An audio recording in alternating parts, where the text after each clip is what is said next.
బ్రాహ్మణేతరులకు గౌరవం లేదు అనేదా, లేదు దేవుని నమ్ముతున్నారు మూఢనమ్మకాల గురించా? ఒక్క నిమిషం, మళ్ళీ అక్కడికి వస్తాను. కానీ మీరు కేవలం బ్రాహ్మణులను హిందూ ధర్మాన్ని మాత్రమే ఎందుకు తీసుకున్నారు? ఇంతకు ముందు అడిగా, మీరు ఇతర మతంలో ఉన్న ఆచారాలను, ఇతర మతంలో ఫాలో అవుతున్న విధానాలను మీరు ఎక్కడ కూడా కించపరచలేదు.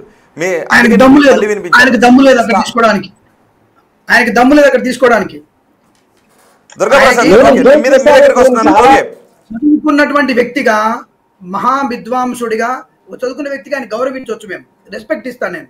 కానీ ఓ బాపనోడా ఈ బాపనోడా అన్నప్పుడు నేను నీ కులం పెట్టి తిడితే నీ బతికెక్కడ?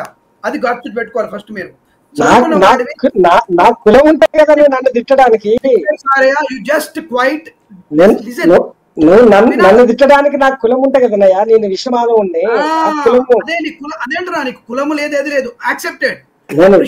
కులాన్ని పెట్టుకుని మిగతా కులాల మీద ఆధిపత్యం చేసేటువంటి మానసిక రోగిని కాదు నేను. చెప్పేది వినాలి ఫస్ట్. మీరు మనుషులంతా సమానమే, మనుషులంతా ఒకటే, మనుషుల మధ్య ఎలాంటి వివక్ష తేడాలు ఉండకూడదని చెప్పినటువంటి వాళ్ళు, నమ్ముతున్నటువంటి వాళ్ళు. అంతే తప్ప నాది పెద్ద కులం, నేను చాలా పెద్దని, నేను బ్రహ్మ తలకాయ ఇచ్చి పుట్టాను, బ్రహ్మ జ్ఞానం నాకుంది అని చెప్పి విరవీగే వాళ్ళు కాదు. నేను సమతావాదిని.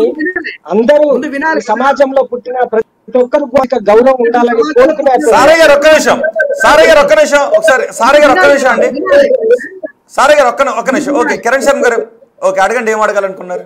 చదువుకున్న వాడు వినాలి ఫస్ట్, ఎవరైనా సరే. ముందు నేను వినలా, ఆయన చెప్పేది వినలా, మొత్తం నేను సమాజం గురించి అంతా వినలా. ఎందుకు వచ్చింది అని అంటే, మీరు అడుగుతున్న ప్రశ్న సమాధానం స్ట్రేట్ కావాలి నాకు. Don't waste our time. నేను చదువుకున్న వాడిని, నేను సోషియాలజీ చదువుకున్నాను, నేను పౌరత్వం చేస్తున్నాను, నేను బాగానే ఉన్నాను. లుంగి కట్టుకొని బట్టలు వేసుకొని నువ్వేం చేస్తున్నావు మాకు తెలియదు, కానీ చొక్కా లేకుండా మాకు ఉండేటువంటి ధర్మం మాకు ఉంటుంది. ఇందాక మీరు అన్న మాటల్లో ఒక వ్యక్తికి, ఒక కమ్యూనిటీలో కొన్ని ఆచారాలు, వ్యవహారాలు ఉంటాయి. ఎవరికైనా సరే, నీ ఇంట్లో నువ్వు బట్టలు ఇప్పుకొని ఉంటావు, బట్టలు వేసుకొని ఉంటావు, నీ ఇష్టం. నీ కూతురు ముందర, నీ భార్య ముందర మొత్తం ఇప్పుకొని ఉంటావా, చూసుకుని ఉంటావు, మాకు అనవసరం. మేము ఆ విషయం గురించి చక్కగా మాట్లాడే నీకే తలకాయ లేదని తెలుస్తుంది. ఇక్కడ మీకు తలకాయ లేదు కాబట్టి మీరు మాట్లాడుతున్నారు విషయం.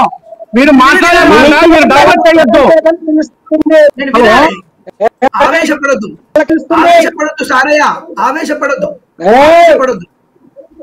నువ్వు మాట్లాడేది చక్కగా మాట్లాడాలి. ఇష్టపడుకుంటున్నావా?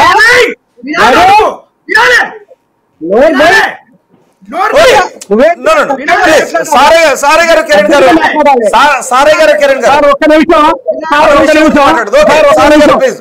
మీరు ఒక్క నిమిషం ఆగండి. ఓకే, దుర్గాప్రసాద్ గారు మీరు మాట్లాడండి.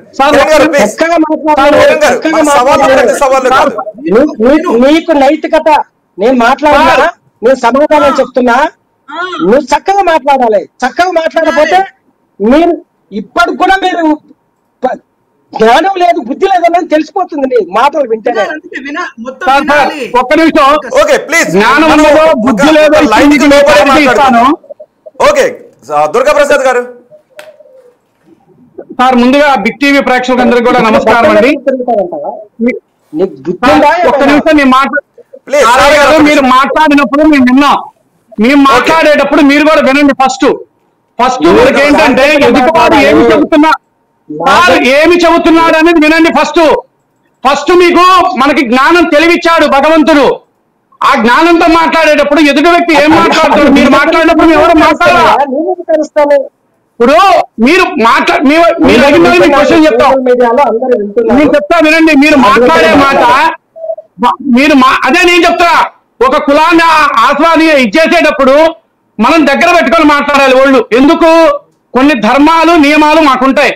మేము గర్భాష్టకంలో, అంటే 7వ సంవత్సరంలోనే ఉపనయనం చేసుకొని తల్లిదండ్రులను వదిలిపెట్టేసి ఒక వేద విద్య నేర్చుకోవడానికి గురుకుల పాఠశాలకు వెళ్తాం.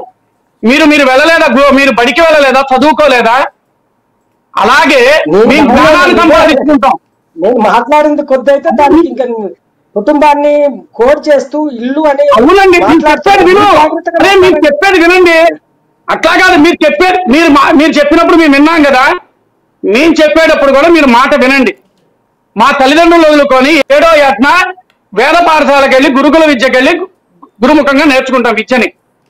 10 మందికి మంచి